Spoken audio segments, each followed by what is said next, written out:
Semana que acaba, semana que começa. A semana que terminou foi uma semana, no mínimo, agitada, com reuniões de bancos centrais, principalmente o Banco Central Europeu e a Reserva Federal dos Estados Unidos, com muitos resultados empresariais a serem divulgados e ainda uma agenda económica bastante bem preenchida.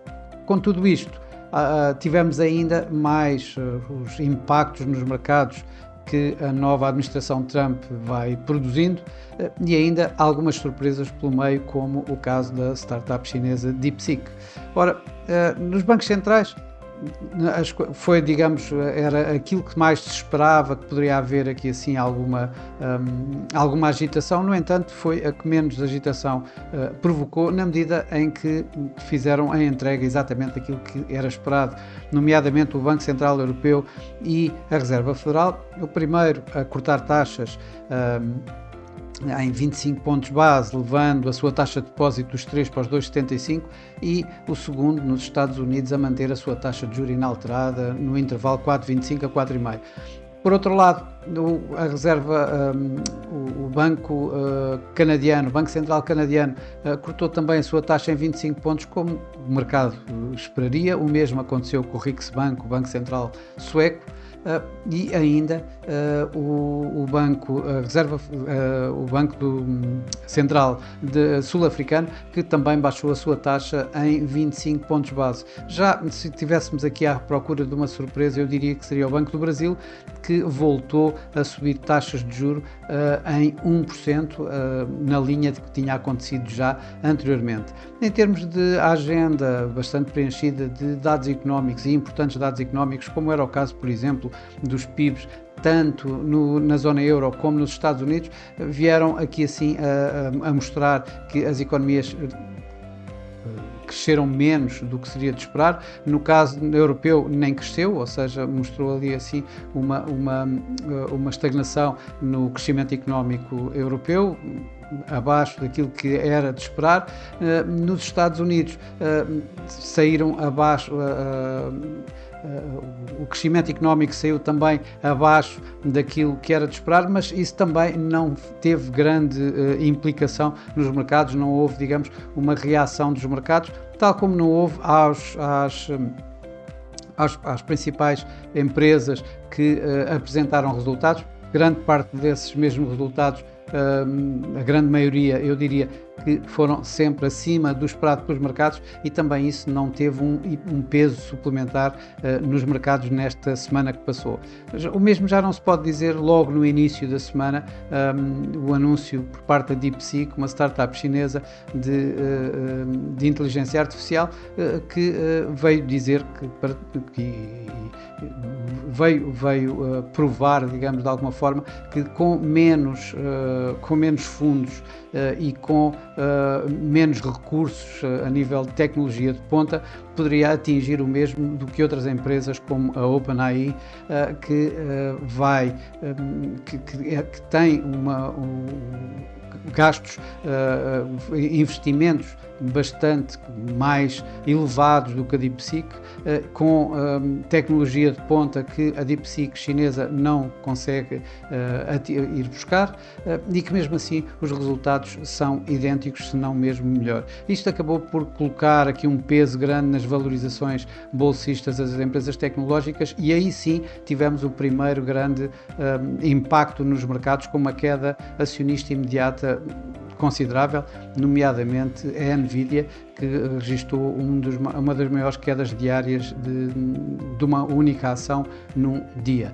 Mas de facto quem mais esteve presente praticamente toda a semana foi Donald Trump, entre ameaças e recuos sobre tarifas, entre anúncios ou notícias vinculadas por vários mídia de que poderia avançar ou não com determinadas tarifas, que poderia adiá-las. O caso quase no final da semana da Reuters, ao dizer que provavelmente Donald Trump iria sim colocar essas tarifas, mas mais não a 1 de fevereiro, mas a 1 de março. e realmente isto colocou aqui assim os mercados num limbo até ao fim de semana, já que não houve qualquer declaração da Casa Branca até aos mercados terminarem. Ora, isto acabou por dar um mercado acionista em termos da semana bastante misto. Também não nos podemos esquecer que esta semana que passou fechou o primeiro mês do ano, fechou o mês de janeiro, e em que os mercados acionistas a nível semanal tiveram um comportamento bastante misto. Tivemos aqui assim uma Ásia entre ganhos e perdas. O Nikkei perdeu cerca de 1%, um pouco menos. No entanto, houve outros índices a ganhar na Ásia. Tivemos na Europa, na grande maioria, uma vez mais ganhos consideráveis, nomeadamente o Eurostoxx 50 com 1,3% e a fazer novos máximos de sempre. Já nos Estados Unidos, devido, digamos, à pressão no setor tecnológico, os mercados caíram, na sua grande maioria, com o S&P 500 a cair esta semana cerca de 1%. Já em termos mensais, as coisas foram ligeiramente diferentes. Na Ásia também tivemos aqui assim entre ganhos e perdas, e com o Nikkei a perder durante o mês um pouco menos de 1%. No entanto, voltando para a Europa, voltámos, os mercados acionistas europeus lideraram os ganhos. O DAX foi o que mais ganhou durante este mês de janeiro, este primeiro mês do ano, ganhou cerca de 9%. E o Dow Jones foi o que mais ganhou nos Estados Unidos, a ganhar 4,7% no mês de junho. Por cá, o PSI na semana praticamente ficou um pouco alterado. No entanto, aqui o mês, do primeiro mês do ano, teve um acréscimo de 1,75%, portanto quase 2% no índice nacional, onde o BCP contribuiu para estes ganhos ao ganhar durante o mês cerca de 10%, já em sentido contrário, a EDP Renováveis perdeu cerca de 10% neste primeiro mês de 2025. No mercado cambial, obviamente que continua a ser o dólar a grande estrela da companhia, por assim dizer, e neste mês de janeiro o que nós vimos foi praticamente o dólar a terminar aos níveis de abertura, a abertura deste mês, portanto, ficando no final do mês praticamente inalterado, isto depois de ter feito um máximo à volta dos 110, e estou a falar agora do índice do dólar, o DXY, e um mínimo ligeiramente abaixo de 107. Aliás, isso é visto bem no euro-dólar e no dólar-iene. O iene, uma ou outra das divisas que tem vindo a destacar pela positiva no final do ano e no princípio deste ano, embora continue a negociar em mínimos das últimas décadas, por assim dizer. O euro-dólar terminou o ano praticamente em linha com o que tinha, terminou o mês, desculpem, com o que tinha começado. Ele começou à volta dos 1,0350, acabou à volta dos 1,0370, portanto não temos aqui assim um grande desenvolvimento. No entanto, tivemos um mínimo já deste ano e do mês 1,0177, já perto da paridade, e um máximo ligeiramente acima de 1,05.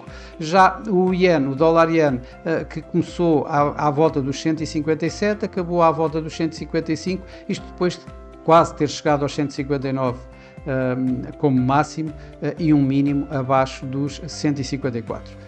Ora, nos mercados emergentes, obviamente, esta semana, com a história das tarifas, o México continuou a ser o grande perdedor e perdeu cerca de 2% nesta semana.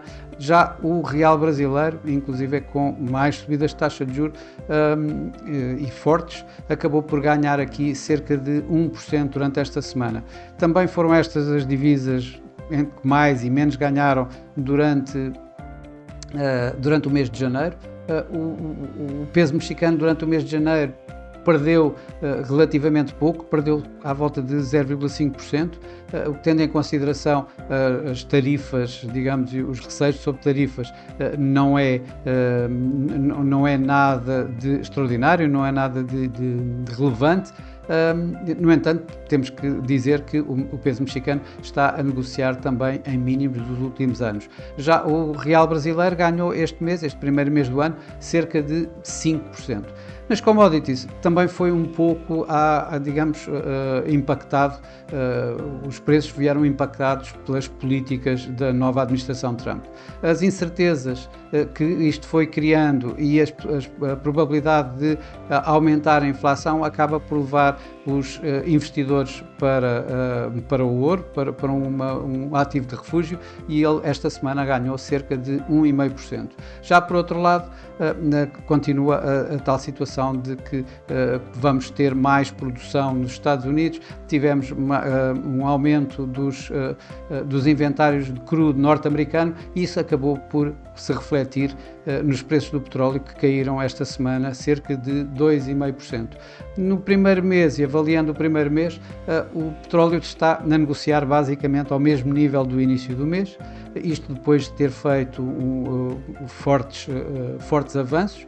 No entanto, o ouro é o que mais destaca, que ganhou neste primeiro mês de 2025, ganhou cerca de 7%.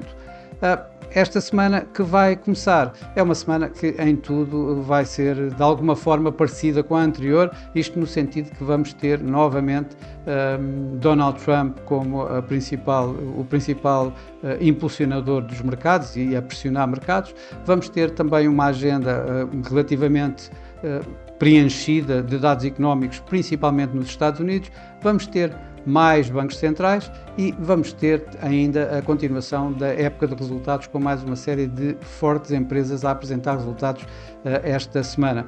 Mas começamos logo por Donald Trump, que este fim de semana finalmente acabou por lançar as suas tarifas, colocou as tais tarifas prometidas de 25% sobre o Canadá e o México, com 10% nas importações de produtos energéticos do Canadá, e na China 10% de tarifas aos produtos oriundos da China.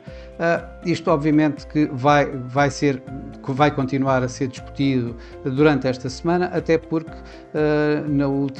também neste fim de semana ele foi dizendo que vai colocar também mais tarifas à Europa, e portanto tudo isto vai acabar por ter aqui assim algum impacto nos mercados e a pressionar outros por outro lado. Por outro lado, vamos ver quais são as reações. As primeiras reações do Canadá foi o primeiro-ministro Trudeau, que disse que vai colocar também uma série de tarifas aos produtos norte-americanos.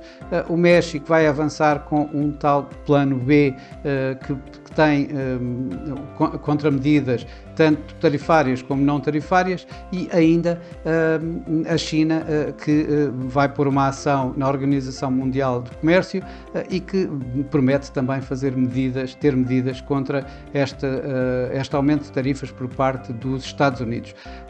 Vamos ter, além disso, mais uma série de situações que podem, de alguma forma, ir impactando os mercados, como, por exemplo, em França, que vamos ver se o atual primeiro-ministro consegue passar a mais uma moção de confiança e ao orçamento a ser aprovado, e que mais uma vez continuará a dar aqui assim alguns problemas em termos geoestratégicos na Europa, já que se trata da segunda maior economia da zona euro. Obviamente que nos dados macroeconómicos aquilo que mais se vai estar a olhar vão ser os dados do emprego nos Estados Unidos e também o ISM, mas principalmente os dados do emprego têm mais relevância neste momento em termos da Reserva Federal, já que Jerome Powell continua a dizer que o mercado do emprego continua bastante sólido. Ora, os mercados estão à espera esta semana que a taxa de desemprego se mantenha em torno dos 4,1% e que sejam criados cerca de 160 mil novos postos de trabalho, ou seja, recuando dos números apresentados no mês passado. Nos bancos centrais, é o Banco de Inglaterra que vai atrair mais as atenções. O mercado está à espera de 25 pontos de corte de taxa de juros, passando de 4,75 para 4,5, e vai ver exatamente ainda quais são as diretrizes, se é que vamos ver algumas diretrizes por parte do Banco de Inglaterra, e a votação se foi unânime ou se manteve ainda um dos votos contra a